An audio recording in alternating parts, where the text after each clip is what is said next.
Assalamualaikum warahmatullahi wabarakatuh. Perkenalkan, saya Fikri Rahmawati Kusuma, mahasiswi jurusan Manajemen Bisnis Syariah Institut Agama Islam Negeri Tulungagung. Guntur Production merupakan salah satu perusahaan yang memproduksi tas kurir atau yang biasa dikenal dengan serandul atau obrol. Guntur Production berdiri pada tahun 2003. Awal mula mendirikan usaha ini, mereka tidak memproduksi tas kurir seperti yang dipasarkan saat ini. Awalnya, Guntur Production memproduksi sak. Kemudian, pada tahun 2005, mereka memulai memproduksi obrok seperti yang dijual saat ini. Pada awal merintis usaha Guntur Production, Pak Imam beserta istrinya mengalami banyak rintangan. Salah satunya pada hal pemasaran. Jadi, karena produk mereka yang masih baru, mereka harus bekerja keras bagaimana cara memasarkan produk mereka agar dapat diterima oleh banyak orang dan dapat bersaing dengan produk lama yang sudah memiliki pasaran tertentu.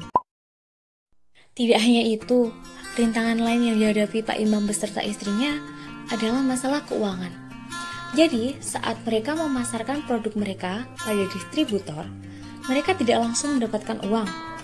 Bahkan mereka harus datang kembali ke tempat distributor tersebut sebanyak 1-3 kali baru mereka mendapatkan uang atas barang yang mereka berikan pada distributor tersebut.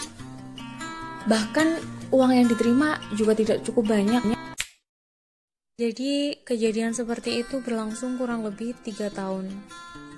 Selama 3 tahun itu, Pak Imam beserta istri harus bekerja keras dalam mempertahankan dan membangun bisnis ini. Atas kegigihannya, beliau mendapatkan distributor yang amanah di Jawa dan di luar Jawa, yaitu Sumatera.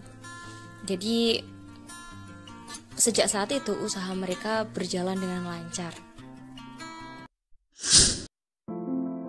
Pada tahun 2012, Pak Imam beserta istri mengalami penipuan yang mengakibatkan usaha mereka hampir bangkrut.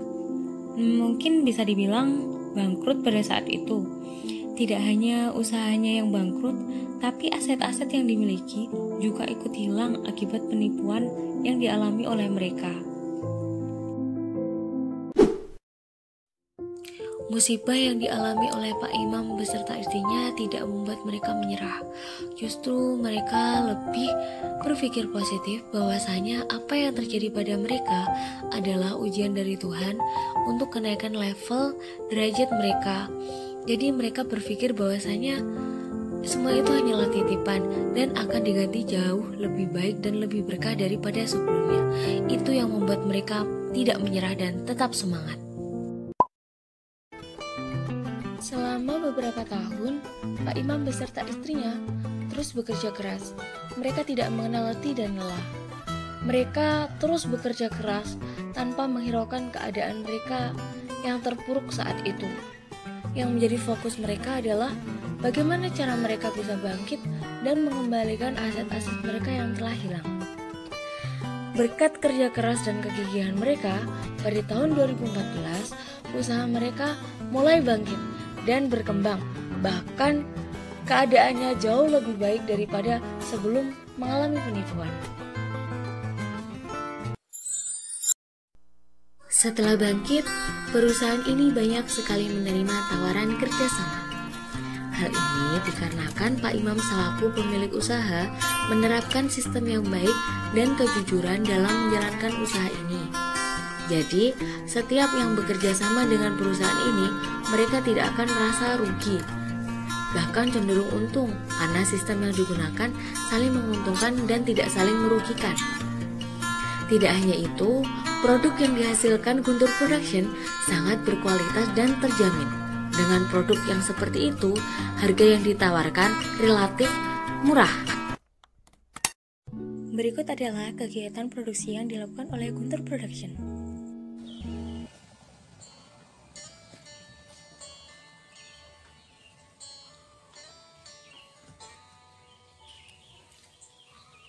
Kegiatan observasi pada Guntur Production.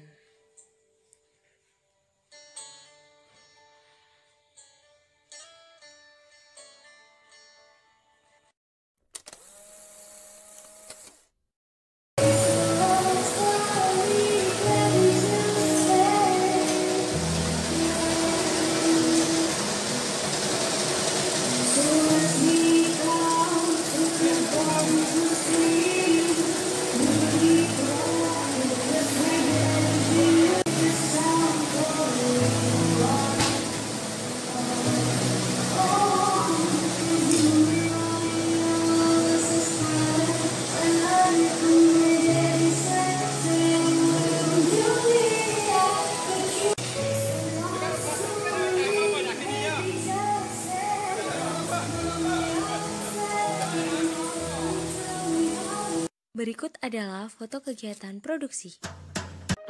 Jadi, selain membuat produk miliknya sendiri, Guntur Production juga menawarkan jasa maklon, yang mana mereka menerima permintaan pembuatan barang sesuai dengan kriteria dan merek tertentu yang sudah disetujui dan diinginkan pemesan. Jasa maklon yang ditawarkan oleh Guntur Production mendapatkan respon yang positif, tentunya berkat kerja keras dan kejujuran dalam menjalankan usaha. Selain itu, kualitas produk yang dihasilkan memang benar-benar bagus, jadi tidak diragukan lagi apabila ada yang ingin bekerja sama dengan Guntur Production. Selain itu, mereka juga bisa memilih bahan apa saja dan kriteria apa saja yang diinginkan dalam menghasilkan produk yang dipesan. Selain itu, untuk harga sangat terjangkau dan sesuai dengan keinginan.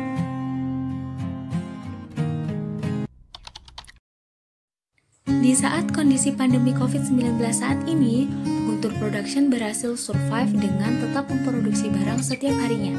Bahkan, cenderung kewalahan saat menerima banyak orderan yang tiba-tiba meningkat. Jadi, Guntur Production tidak sampai mem-PHK atau memberhentikan karyawannya. Berikut adalah salah satu contoh jasa maklon yang dikerjakan Guntur Production saat ini. Foto barang di atas merupakan pesanan yang telah selesai packing dan siap kirim. Pesanan di atas merupakan pesanan dari JNT Express.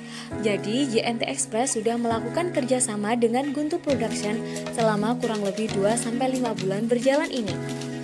Pesanan yang dipesan oleh JNT Express itu dibagi menjadi dua. Untuk JNT Express Malang itu memesan 500 piece per bulan, dan untuk JNT Express Surabaya itu memesan 300 piece per bulan. Jadi untuk production setiap bulannya memproduksi kurang lebih 800 piece untuk pesanan JNT Express. Itu belum termasuk dari pesanan distributor Guntur Production yang lainnya.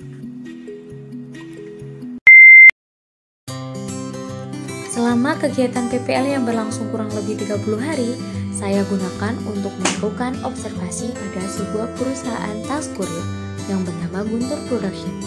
Kegiatan observasi yang saya lakukan ada dua macam, online dan offline. Untuk yang online, saya melakukan wawancara intens dengan pemilik perusahaan. Dan untuk yang offline, saya datang langsung ke perusahaan Guntur Production untuk mengetahui kegiatan produksi yang dilakukan di sana. Setelah saya melakukan wawancara yang pertama, saya langsung berpikir untuk mengambil judul penelitian pengaruh jasa maklon terhadap tingkat omset pada suatu perusahaan. Setelah saya mengambil judul tersebut, saya melakukan analisis dengan menggunakan wawancara kepada pemilik perusahaan. Berdasarkan hasil wawancara yang saya lakukan, saya mengambil kesimpulan bahwasanya jasa maklon mempengaruhi tingkat omset pada suatu perusahaan. Setelah melakukan kegiatan PPL, saya mendapatkan banyak sekali ilmu baru yang sebelumnya belum pernah saya dapatkan, baik itu ilmu tentang teori maupun ilmu tentang kehidupan.